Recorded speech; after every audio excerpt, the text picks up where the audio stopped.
When I decided to write my own real estate book, I had no idea of the magnitude of the decision I had just made. So in this episode, we're going to talk about the process and the power of writing your own book.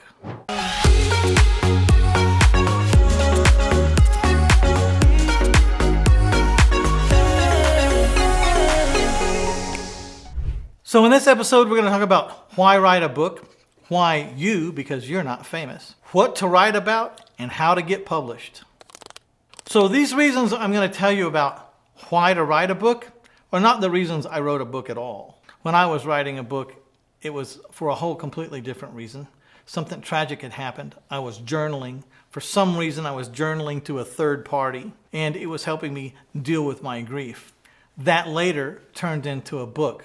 So what worked for me in that instance was the very rawness of that book, because I really didn't care what people thought. I was just telling it how it was. And I think that was the magic of my first book, My Life in 1,000 Houses, Failing Forward to Financial Freedom. In the process of that book, I learned why you should write a book. One is credibility. When you write a book, your credibility goes through the roof. You are the authority on that topic. And you wouldn't believe the amount of credibility people give you because you're the author of a book. Another reason is just for lead generation. And this could be in all types of forms. I mean, you may or may not be in the product sales or educational business. You may just be in the real estate business where you buy and sell houses. Or you might be in any other kind of business. A lot of things that happened to me weren't related to like product sales, but I got private lenders who wanted to lend me money. I had people that wanted to help or asked me how they could help because I had written this book. And then I had people asking me if I could help them. It led to a lot of different things. But if you're really going to write for lead generation, then think about things like watermarks in all the pages of your books, top and bottom. Think about links that you offer if someone will give you their email address, conversations you might have or recordings you might send them, or think of reasons for people to give you their information. One of the things I was very disappointed in was that Amazon, who sells a lot of my books, won't put me in touch with the customer that bought my book. So if I don't have little things in my book to get the customer to engage me, then I may never know who these customers are.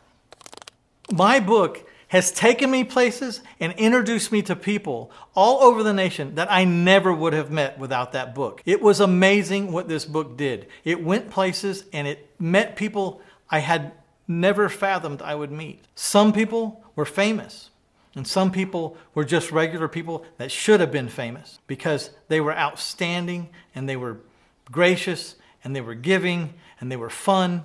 And I was asked to meet and speak for people. I was asked to just go on vacation with people. I was asked to come take a look at things that were going on all across the country because people thought I might be interested. It was one of the best things I've ever done, and I didn't even really mean to do it. That was book number 1. Now, I did write book number 2 and number 3 on purpose, but that was because I figured out through the process of the first book why books are so important. I believe that almost everybody has a book in them.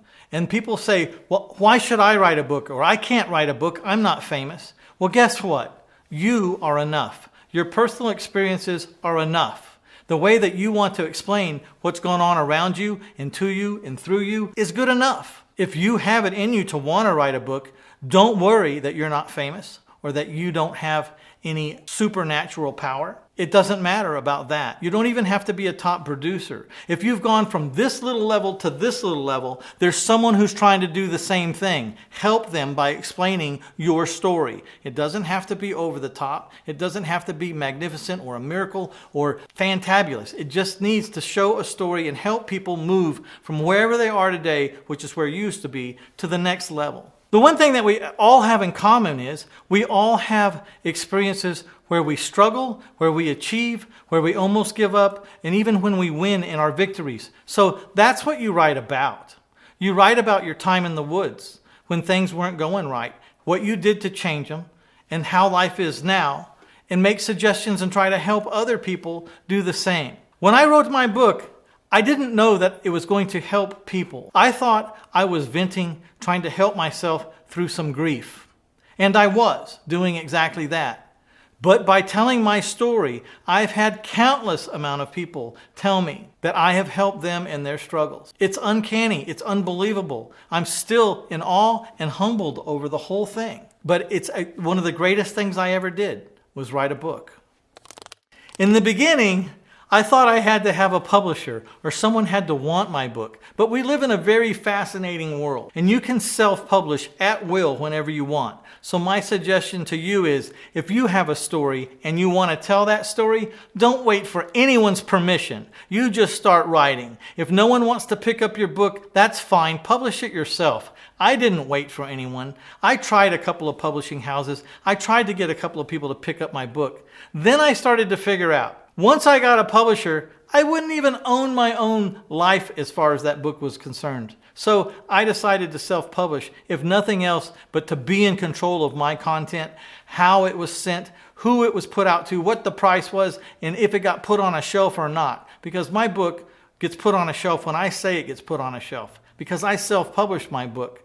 I own it all by myself. And when I do sell a book, I make a much bigger profit per book than I ever would if I had a publisher. The problem is, I don't sell millions upon millions of copies. Even that being said, I sell enough copies to change my life. It's changed my life. It's not all about the amount of money you make from the book that you wrote. It could be a lot more about the connections and the people you meet through that book and the places that you go and the life experiences that happen because you wrote a book. And it's very hard to measure.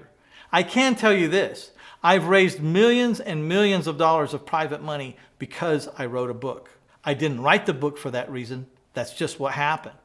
And so now I want to tell you a story about something that happened that you may come across during your writings, or it may even stop you from writing in the first place. But about midway through my book, I decided I was going to stop writing, that I was going to quit. And fortunately, I was dealing with a college professor. He was my uncle, and he had been a professor at Texas A&M for 27 years. And when I told him I was going to stop writing my book, he asked me why. And I said, because I'm not saying anything original. I've not done anything original. Nothing in this book is original. I'm just reliving things and doing things that have been done many times over. And he said to me, yes, it's very hard in this world to invent anything or to do anything original. And most of us never will. But here's the thing, Mitch. You have this voice. And this voice has a way of explaining things in a certain particular way.